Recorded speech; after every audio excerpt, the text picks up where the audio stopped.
লড়াইয়ের ওই ময়দানেতে যেতে তোমাকে হবে, প্রয়োজনে সব রক্তটুকু জমিনেই ঢেলে দেবে। লড়াইয়ের ওই ময়দানেতে যেতে তোমাকে হবে, প্রয়োজনে সব রক্তটুকু জমিনেই ঢেলে দেবে। তবুও তোমায় লড়তেই হবে, মানিবে না পরাজয়। তবুও তোমায় লড়তেই হবে, মানিবে না পরাজয়। বিপ্লব মানে জীবন দেয়া, বসে থাকা নয়, সে কোনো দিন আসবে না রে, করো যদি ভয়। ঠিক কিনা? আসবে বিজয় রক্ত আর জীবনের বিনিময়, আসবে বিজয় রক্ত আর জীবনের বিনিময়। বিপ্লব মানে জীবন দেয়া, বসে থাকা নয়, সে কোনো দিন আসবে না রে, করো যদি ভয়। জোরে বলেন ঠিক কিনা? সহজে পাওয়া জিনিসের কদর মানুষ করে না। আমরা ইসলামকে খুব সহজে পেয়ে গেছি, এই কারণে কদর নেই। সাহাবা আজমাইন ইসলামকে আমাদের পর্যন্ত দিতে যায় রক্ত দিয়েছে, জীবন দিয়েছে। এই কারণে প্রত্যেকটা পদক্ষেপে তারা আল্লাহ আল্লাহ রাসূলকে মানছেন। আর আমরা বাপদাদার থেকে জন্মসূত্রে মুসলমান হওয়ার কারণে আমরা নেতাদেরকে মানি, পীরকে মানি, কিন্তু নবীকে মানি না। যদি এই হালত হয়, কিয়ামত পর্যন্ত মুসলমান দাবি করবেন, লেকিন জান্নাতের ঘ্রাণও পাওয়া সম্ভব হবে না। ঠিক কিনা বলেন? রাসূলের উম্মত হবেন, দাবি করবেন, আর রাসূলের সাথে আপনার কিঞ্চিত মিল থাকবে না, এটা উম্মত নয়, এটা উম্মত নামের কলঙ্ক। ভাইরা আমার, আল্লাহ পাক আমাদেরকে সহজে ইসলাম আর মুসলমান বানিয়েছেন, নবীর উম্মত বানিয়েছেন। উম্মত হওয়া যেন তেন বিষয় না। সাহাবা একরাম যারা বিধর্মী থেকে মুসলমান হয়েছে, তারা বুঝে ইসলামের কদর কি, তারা জানে, আমরা জানি না। আমরা লড়াই করি ঠিক, রাজনীতির দলের জন্য লড়াই করি, নেতার জন্য লড়াই করি, দলে দলে গোত্রে গোত্রে লড়াই করি। ইসলামের জন্য লড়াই করার মতো যুবক এই সমাজে এখনো বেশি নয় নাই, কিন্তু রাজনৈতিক কোন্দলে মরার মতো যুবকের অভাব নাই। জায়গায় জায়গায় কোন্দল, রাজনীতি, এ এরে মারে, ও ওরে মারে, এ তারে ধরে, সে তারে ধরে। জিজ্ঞাসা করবেন কার জন্য? দলের জন্য। তাহলে নবীটা গেল কোথায়? দলের জন্য যদি মরা লাগে তো ইসলাম গেল কোথায়? লড়াই যদি করা লাগে, হায়াতে আল্লাহ পাক যতদিন রক্ত দিয়েছে, এই জান কুরবান হওয়া পর্যন্ত, এক ফোঁটা রক্ত থাকা পর্যন্ত জান যদি দেওয়া লাগে তো ইসলামের জন্য, নবীর জন্য দেব। কোন দলের জন্য, নেতার জন্য জান দিতে মুসলমান পারে না। ঠিক কিনা বলেন? এটা ইসলাম আর মুসলমানের জন্য অনেক বড় একটা বিষয়। জান দেওয়া লাগে তো ইসলামের জন্য, রক্ত দেওয়া লাগে তো নবীর জন্য। লড়াইয়ের ময়দানে যাওয়া লাগবে তো নেতার জন্য না, আল্লাহর নবীর জন্য লড়াই করব, নবীর সাথে জান্নাতে থাকবো। কথা ঠিক কিনা বলেন? লড়াইয়ের ওই ময়দানেতে যেতে তোমাকে হবে, প্রয়োজনে সব রক্তটুকু জমিনেই ঢেলে দেবে। লড়াইয়ের ওই ময়দানেতে যেতে তোমাকে হবে, প্রয়োজনে সব রক্তটুকু জমিনেই ঢেলে দেবে। তবুও তোমায় লড়তেই হবে, মানিবে না পরাজয়। তবুও তোমায় লড়তেই হবে, মানিবে না পরাজয়। বিপ্লব মানে জীবন দেয়া, বসে থাকা নয়, সে কোনো দিন আসবে না রে, করো যদি ভয়। ঠিক কিনা?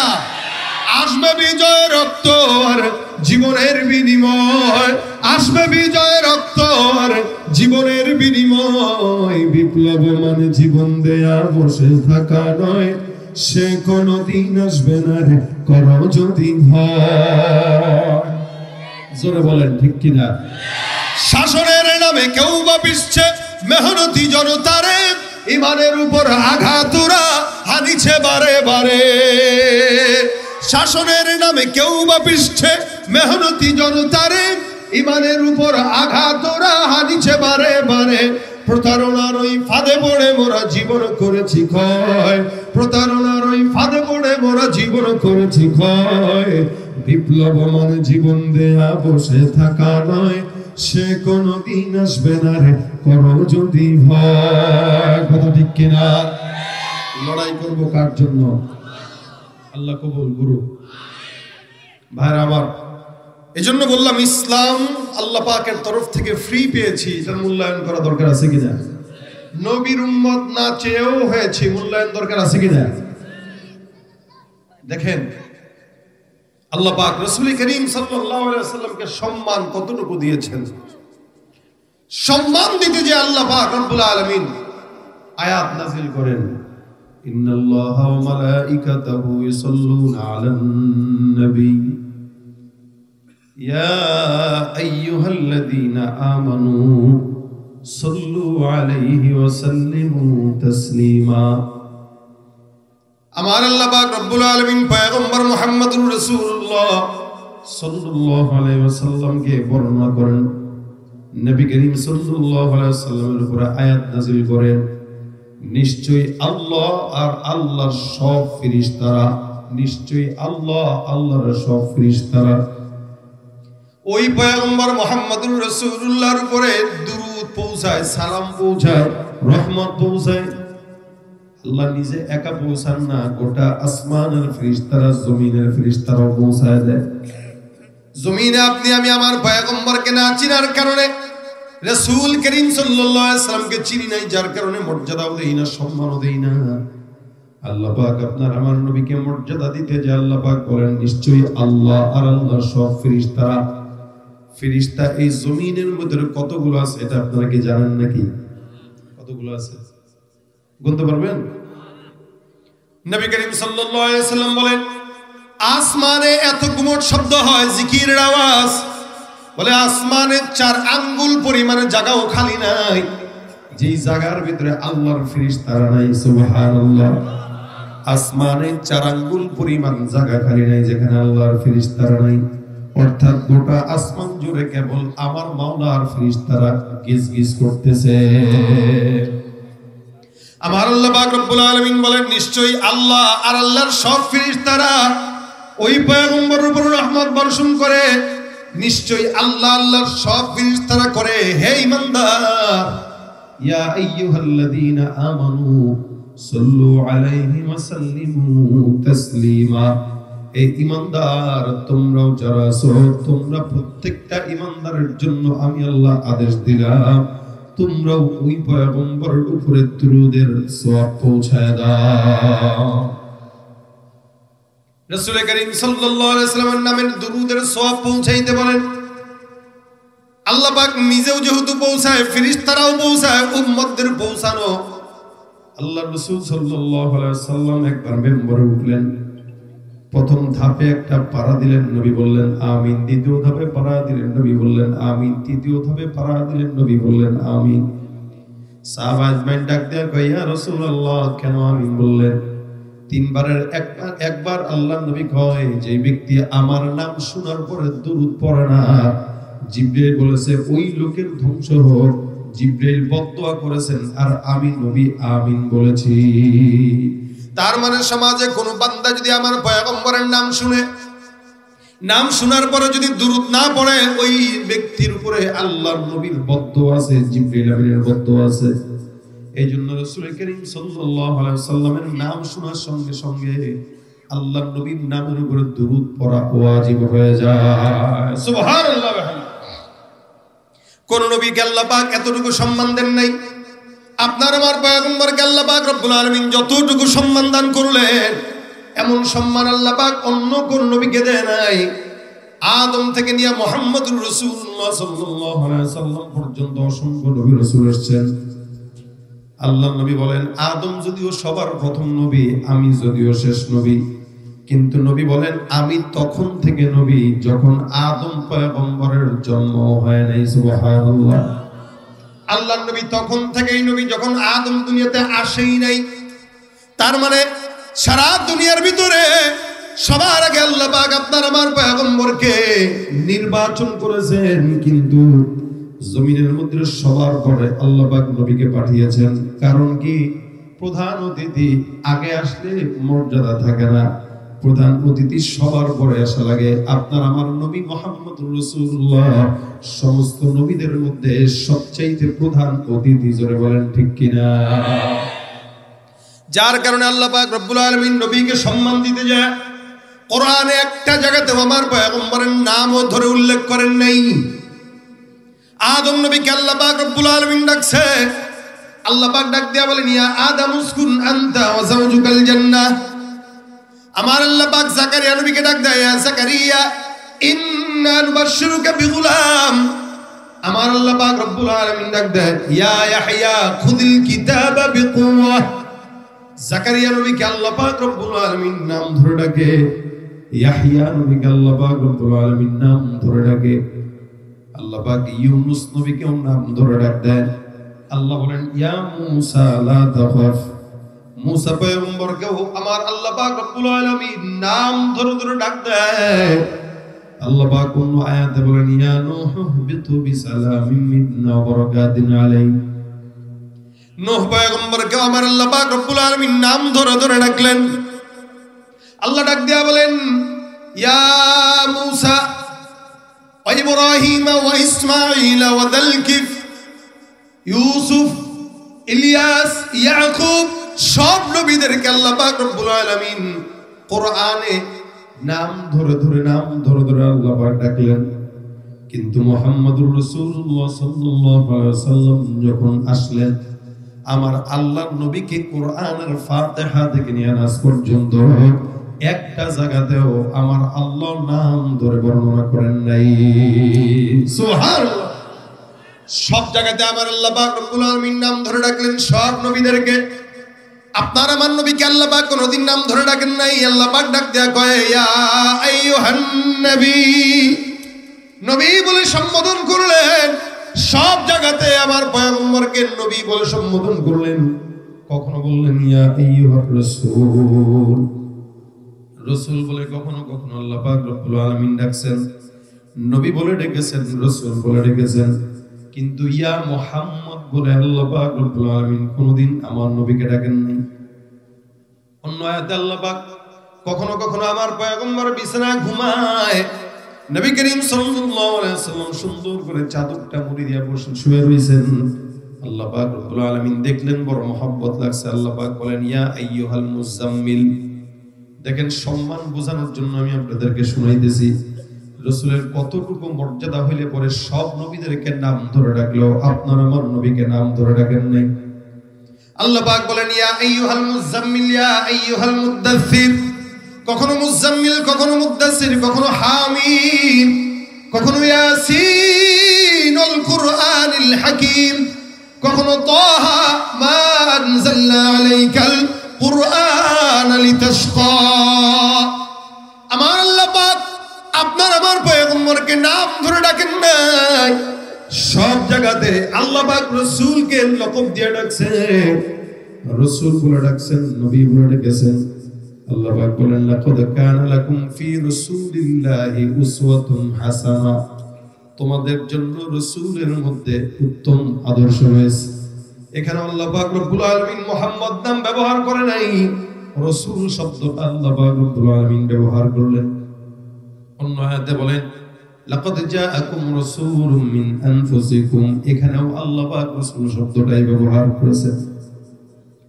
যদিও আল্লাহ পাক কোন জায়গায় মুহাম্মদ শব্দ উল্লেখ করলেন, ওখানে মুহাম্মদ একাই উল্লেখ করেন নাই, মুহাম্মদের পাশে আল্লাহ পাক লকবটাও লাগাইছেন। আমার আল্লাহ ডাক দিয়া বলেন ওমা মুহাম্মাদুন ইল্লা রাসূল। মুহাম্মদ তো নয়, তিনি হলেন আল্লাহর রাসূল। কার রাসূল? কার রাসূল? আমার আল্লাহ ডাক দিয়া বলেন মা কানা মুহাম্মাদুন আবা আহাদিম মিন রিজালিকুম ওয়ালাকিন রাসূলুল্লাহ ওয়া খাতামান নবিয়্যিন। আমার আল্লাহ আমার পয়গম্বরের দুইটা পরিচয় তুলে ধরে বলেন এ নবীর উম্মত, জমিনের ভিতরে আমি আল্লাহ পাক রব্বুল আলামিন আমার নবীকে পাঠাইলাম। কোন পুরুষের পিতা হিসেবে আমি আমার নবীকে পাঠাই নাই। আমার নবীর এক নাম্বার পরিচয় তিনি হলেন আল্লাহর রাসূল, তিনি হলেন আল্লাহর রাসূল। দুই নাম্বার পরিচয় ইনি হলেন আখির নবী, তারপর আর কোন নবী নাই। নবী আমার শেষ নবী, নবীর পরে আর কোন নবী আসার সম্ভাবনা আসেনি, আসবে কিয়ামত পর্যন্ত। কেউ আসবে? কিন্তু আমাদের দেশে গোলাম আহমদ কাদিয়ানির কিছু দোসরেরা আছে যাদের আকীদা হইল আখির নবীকে তারা আখির নবী মনে না, তারা গোলাম আহমদ কাদিয়ানিকে নবী মানে। নাউজুবিল্লাহ জোরে কর। শুধু নাউজুবিল্লাহ নয়, বাংলাদেশে গোলাম আহমদ কাদিয়ানীরা অবশ্যই মুসলমান হিসেবে থাকতে পারবে না, তারা কাফের হিসেবে থাকা লাগবে, ঠিক কিনা? ভাইরা আমার, ওই গোলাম আহমদ কাদিয়ানী সহ যারা এই নবুয়তি দাবি করছেন এগুলো সব মুসলমান না কাফের? আরো জোরে, কাফের কাফের, কাদিয়ানী কাফের। কাদিয়ানীরা কি? আরো জোরে কি? আমার নবী ডাক দিয়া বলছেন, লাউ কানা বাদি নবিয়্যুন লাকানা ওমর ইবনুল খাত্তাব, আমার পরে কোন নবী নাই, যদি নবী আসতো আমার পরের নবীটাই হয়তো আমার সাহাবী ওমর। বলেন তো হযরত ওমর রাদিয়াল্লাহু তাআলা জমিনে আসেনি? কি হয়ে গেছে? বিদায় হয়ে গেছে। যেহেতু ওমর বিদায় হয়ে গেছে, তার মানে ওমর আসবেও না, আর কেউ নবী হবেও না। যারা আল্লাহর নবীকে মানে না এরা কাফের, এদের জন্য আমার আল্লাহ একা যথেষ্ট। যারা আমার নবীকে গালি দেয় তাদের জন্য আল্লাহ একা যথেষ্ট। এটা আমাদের কারামতি না, এটা আমার রাসূলের নামের মুজিজা। নবীর নামের এত মুজিজা যেটা আল্লাহ পাক এখনো পর্যন্ত টিকায় রাখছে, এটাই আমার নবীর মুজিজা। রাসূল নাই, কিন্তু নামের মালা আল্লাহ পাকের প্রত্যেকটা বান্দার গলায় দিয়ে দিয়েছে। এজন্য সারা দুনিয়াতে মোহাম্মদ নামের লোকের অভাব নাই, কিন্তু আবু জাহেল নামে কেউ আছে কি? নেই, একজনও পাবে না। আর মুহাম্মদ রাসূলুল্লাহ নামের লোকের অভাব নাই। ভাইরা আমার, এজন্য যখন সময় হয় দোকানপাটে বসে বসে গীবত শিকায়াত না করে, যখন সুযোগ হইল একটু দুরূদ শরীফ পড়লেন। রাসূল বলেন, কেউ যদি আমার উপর দুরূদ পড়ে তো আমি নবী তার উপরে শাফায়াত করা ওয়াজিব হয়ে যায়, সুপারিশ করা ওয়াজিব হয়ে যায়, আমার উপর ওয়াজিব হয়ে যায় যে তাকে আমি নিয়ে জান্নাতে যাব। এটা মহব্বতের আলামত। এটা পড়বেন, ইনশাআল্লাহ মহব্বত তৈরি হবে। তো জবানে দাঁড়িয়ে রাখতেও মহব্বত লাগবে। আর এটা পড়বেন না, মহব্বত তৈরি হবে না। দাঁড়িয়ে রাখতে মনে হবে আরে দাড়ি কি আর এই বয়সে রাখা লাগে? আরো বয়স হোক, বয়স হইতে হইতে মরতে মরতে কবরে যাবেন, তারপর দাঁড়িয়ে রাখার সৌভাগ্য হবে না। এই নিয়ত যদি থাকে আজীবন। আর এখন থেকে নিয়ত করেন, রাসূলের নামের মালা আমি আমার গলায় নিয়ে নেব, রাসূলের নাম আমি আমার জিহ্বায় উঠায় নেব, রাসূলের নামের দুরুদের পানিতে আমার জিহ্বাটাকে ভিজায় নেব। ইনশাআল্লাহ এই দুরুদের বরকতে আল্লাহ পাক আমাদের জীবন বরকতময় করে দিবেন। এমনও রাসূল সাল্লাল্লাহু আলাইহি ওয়াসাল্লাম কিয়ামতের ময়দানে ডাক দিয়ে বলবে, আল্লাহ এ তো আমারে ভুলে নাই, আমি তারে কেমনে ভুলি? হতে পারে স্বপ্নেও নবী করিম সাল্লাল্লাহু আলাইহি ওয়াসাল্লাম দেখা দিয়ে দিতে পারে। স্বপ্নে যদি একবার নবীকে দেখেন তাহলে আর কি আছে কপালে? বলেন, এর চার সৌভাগ্য কিছু আছে? স্বপ্নে দেখার চেষ্টা করবেন, কিভাবে? ইচ্ছাকৃত না, রাত্রে শোয়ার আগে 100 বার 200 বার যা পারেন জবান দিয়া সাল্লাল্লাহু আলাইহি ওয়াসাল্লাম সাল্লাল্লাহু আলাইহি ওয়াসাল্লাম সাল্লাল্লাহু আলাইহি ওয়াসাল্লাম পড়তে থাকবেন। পরে ঘুমায় যান, দেখবেন নবী স্বপ্নে চলে আসছে।